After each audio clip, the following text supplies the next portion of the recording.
미국에 공장 짓는 게 속 편하겠다. 기업들이 이 결심을 완전히 굳힐 만큼의 시간이 필요하거든.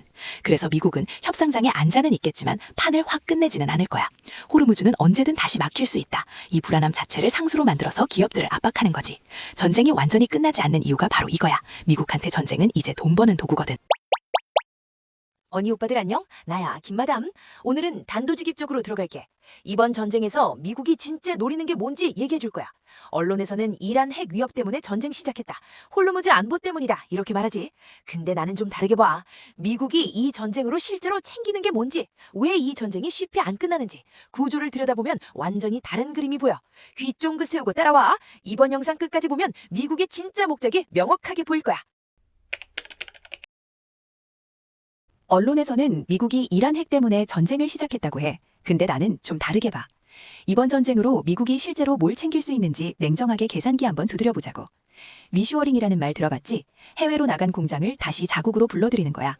트럼프가 이걸 하려고 관세를 폭탄으로 때렸잖아. 중국산 145%, 동맹국들도 25%. 근데 이것만으론 부족해. 인건비 싼 동아시아에서 만드는 게 관세를 내고도 더 쌀 수 있거든. 그런데 여기에 에너지 비용이 얹히면 어떻게 될까? 한국은 원유 70%를 중동에서 가져오고 일본은 90%야. 호르무즈가 막히니까 이 에너지 조달 비용이 폭등했어. 공장 돌리는 원가가 통째로 올라간 거지. 관세 부담에 에너지 비용까지 이중으로 얹힌 거야. 미국은 세계 최대 산유국이야. 자국에서 셰일을 뽑았으니까 에너지 걱정이 없어. 동아시아 공장들이 에너지 비용에 짓눌리는 동안 미국은 오히려 제조업 경쟁력이 올라가는 거야. 삼성이 텍사스에, TSMC가 애리조나에 수백억 달러를 쏟아붓는 진짜 이유가 이거야. 자, 여기서 미국이 왜 이렇게 에너지 지배에 집착하는지 알아야 해. 근데 그 전에 하나만 짚고 넘어가자. 언니 오빠들 HTS나 네이버 증권에서 유가 볼 때 WTI, 브렌트, 두바이 이렇게 3개 나오는 거 봤지? 뭐가 뭔지 헷갈리지 않아?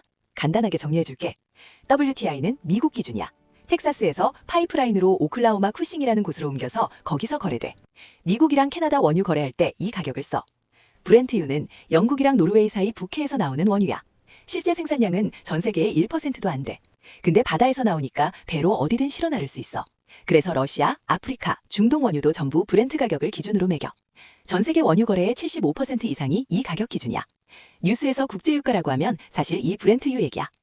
두바이유는 중동산 원유가 아시아로 갈 때 기준 가격이야.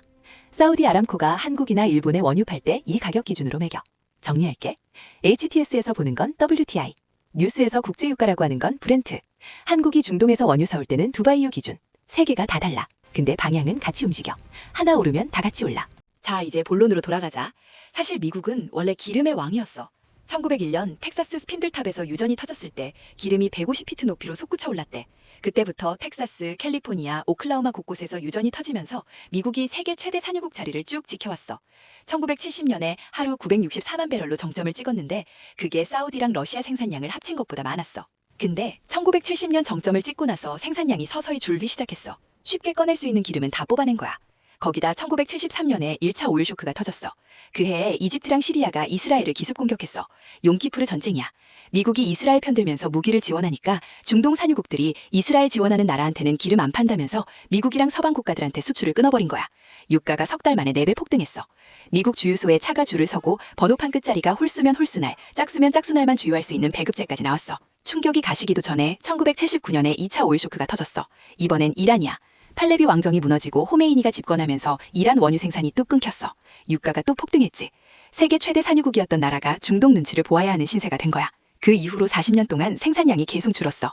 2008년엔 1970년 정점의 절반 수준까지 떨어졌어.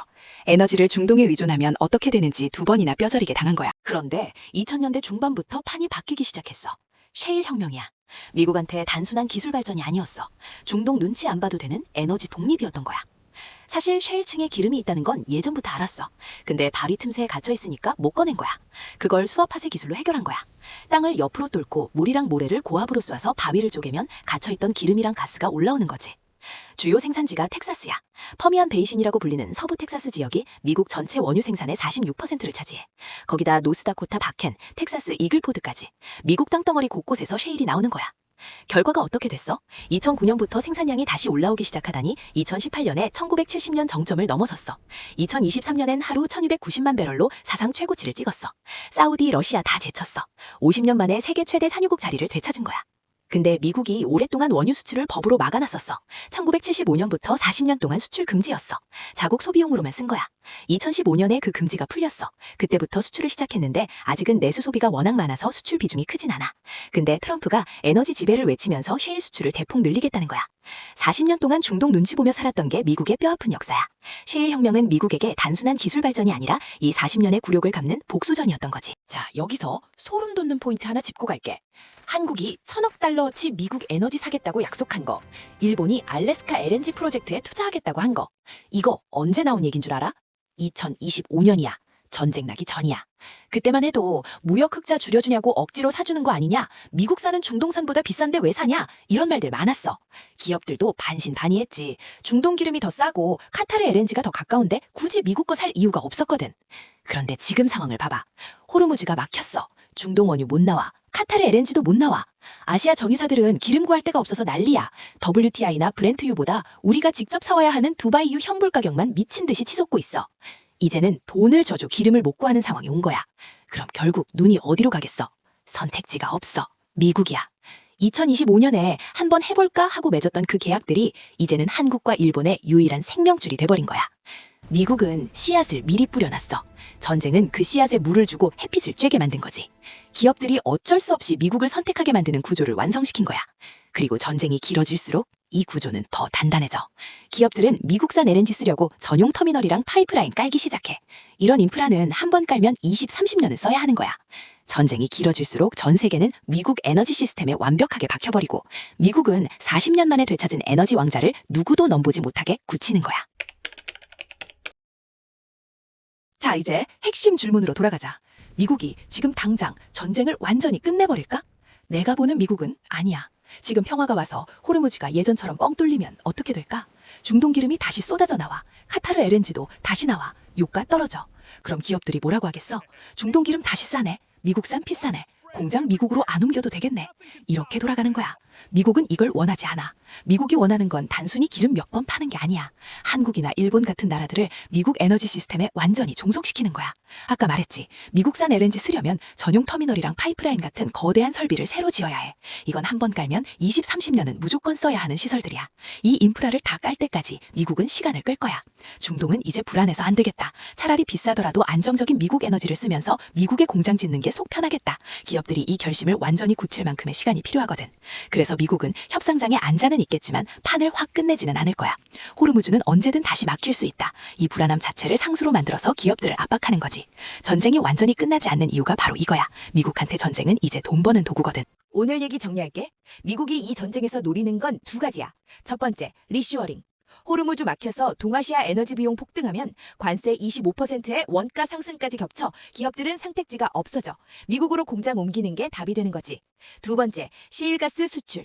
중동 기름 못 나오니까 미국 시일이 유일한 대안이 돼. 한국, 일본이 미국산 LNG 사려고 터미널 짓고 파이프라인 까는 순간 2, 30년은 미국 에너지에 박혀버리는 거야. 전쟁이 길어질수록 이 두 개는 더 단단해져. 미국의 진짜 목적은 이거야. 여기까지 보고 그냥 나가려고? 구독이랑 좋아요. 이건 선택 아니야. 기본이야. 지금 화면 중앙에 뜬 영상, 그것까지 봐야 제대로 본 거다? 그 아래, 내 얼굴 보이지? 그게 구독 버튼이야. 눌러. 나야, 김마담.